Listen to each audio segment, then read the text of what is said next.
आज का पूरा परिवेश वहाँ व्यक्त होता है राम के माध्यम से कि है अमानिसा उगलता गगन घन अंधकार हो रहा दिशा का ज्ञान स्तब्ध है पवनचार अप्रतिहत गरज रहा पीछे अम्बुद विशाल भूधर जो ध्यान मग्न केवल जलती मसाल।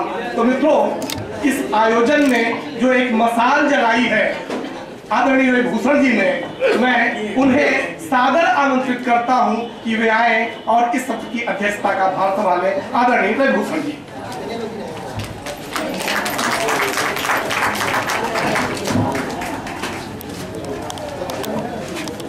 मित्रों, अत्यंत सौभाग्य की बात है कि इस सत्र के मुख्य वक्ता के रूप में काशी हिंदू विश्वविद्यालय के पूर्व विभागाध्यक्ष प्रोफेसर डॉक्टर विजय भारती जी से कि वे आए और मंच पर स्थान ग्रहण करें। रामनाथ जी प्लीज कृपया आए मंच पर। आप मित्रों, कभी कुल्टी विश्वविद्यालय में अध्यापन कर रही, कुल्टी क्षमा करें, कुल्टी महाविद्यालय में अध्यापन कर रही और अब कलकत्ता विश्वविद्यालय के गोखले महाविद्यालय में अध्यापन कर रही स्नेह सलीला सहृदय अपनी अग्रजा कुलदीप कौर जी को मैं आमंत्रित करता हूं कि वे भी मंच पर स्थान ग्रहण करें। मैं अनुरोध करता हूं डॉक्टर रेशमी पांडा मुखर्जी जी का कि वे भी आए और मंच पर अपना स्थान ग्रहण करें।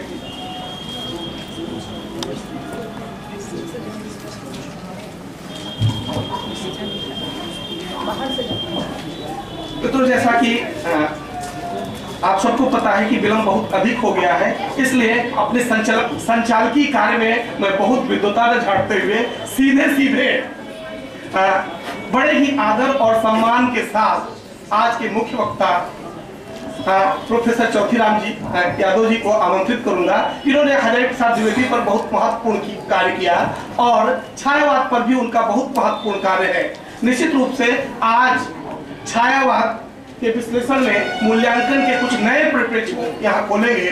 मैं बड़े ही आदर और सम्मान के साथ बिना विलंब करते हुए आदरणीय प्रोफेसर चौधरी यादव को ससम्मान आमंत्रित करता हूँ।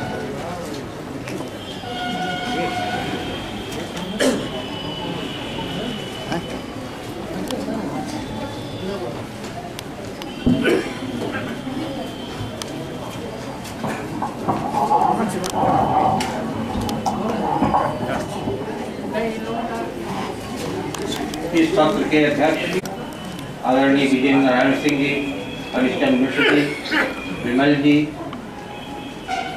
मित्रों और सहकर्मियों, उद्घाटन सत्र में दो बड़े महत्वपूर्ण व्याख्यान आपके सामने आए और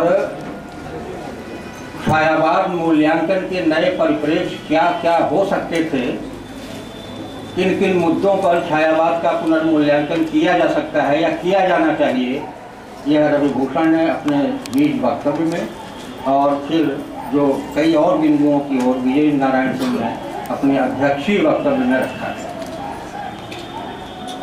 बीज वक्तव्य में जो केंद्रीय उसका विषय है छायावाद मूल्यांकन के नए परिप्रेक्ष्य, उन पर सभी पर ध्यान जाता है और सत्रों में जब विचार होता है तो सत्रों में कुछ मुद्दे होते हैं जिन पर विचार किया जाना चाहिए। और अभी मेरे सामने मेरे ख्याल से कुछ आए तो नहीं, इसमें होना चाहिए था कि क्या क्या उप विषय हैं उसके जिन पर किस पर विचार होना चाहिए, लेकिन दामोदर मिश्र ने कुछ जवानी विषय बताए थे।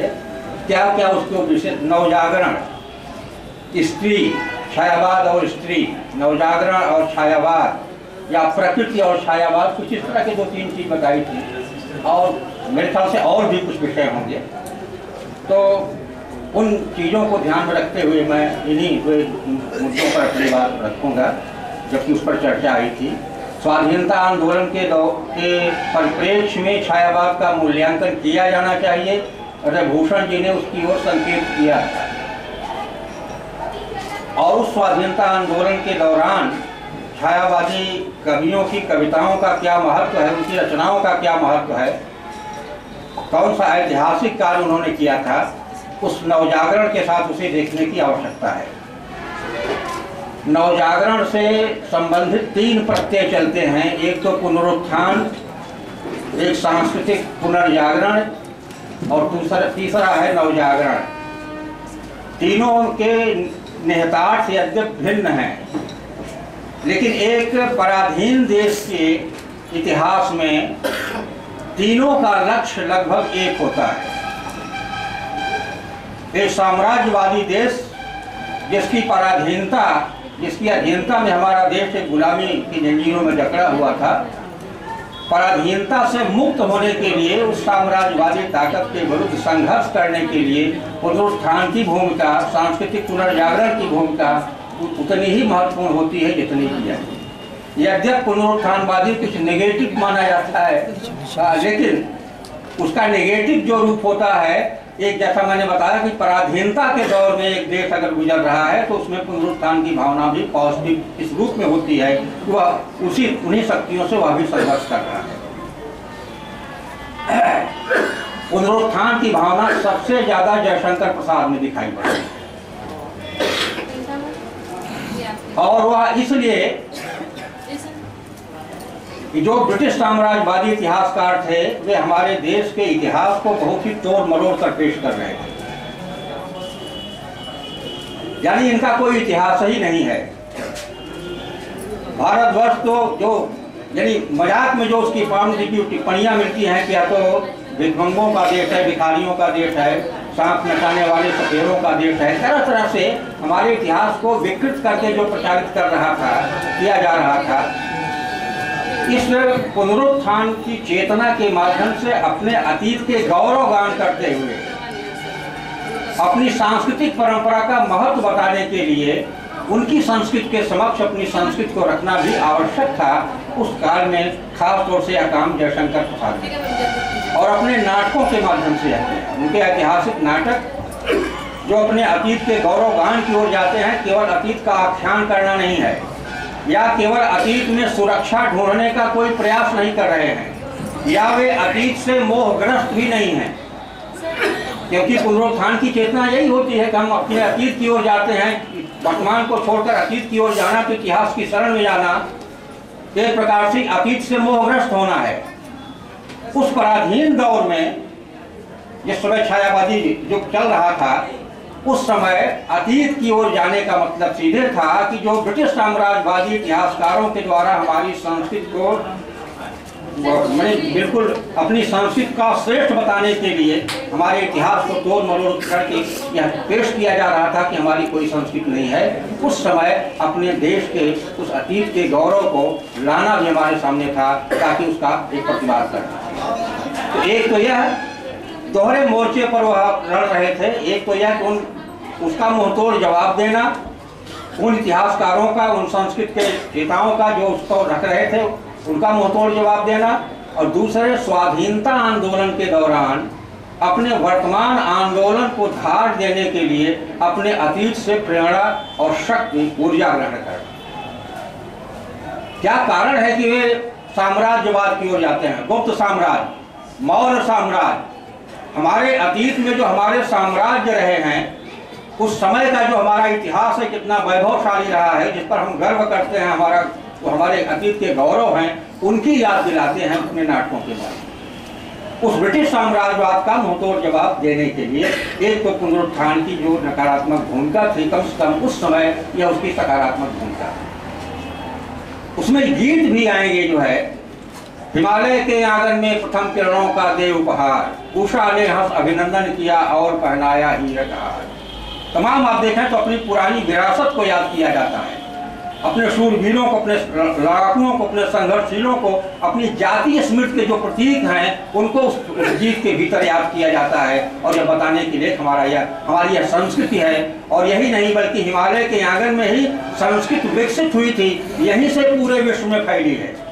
यह आत्मगौरव जो है, या बढ़ चढ़ करके कहने की बात नहीं है। जो यह कह रहे हैं कि आपकी संस्कृत गोविंद जी की है, आपके पास संस्कृत है ही नहीं, जयशंकर प्रसाद उसका मुंहतोड़ जवाब ये देते हैं कि उस संस्कृत का उद्गम भारतीय जमीन पर हुआ है, हिंदुस्तान की जमीन, हिमालय के आंगन में हमारी जो संस्कृत थी वही पूरे विश्व में फैली हुई है, और अपने उन जातीय गौरव चिन्हों को दिखाते हुए उसका वह याद दिलाते हैं। और यह तो एक हुआ।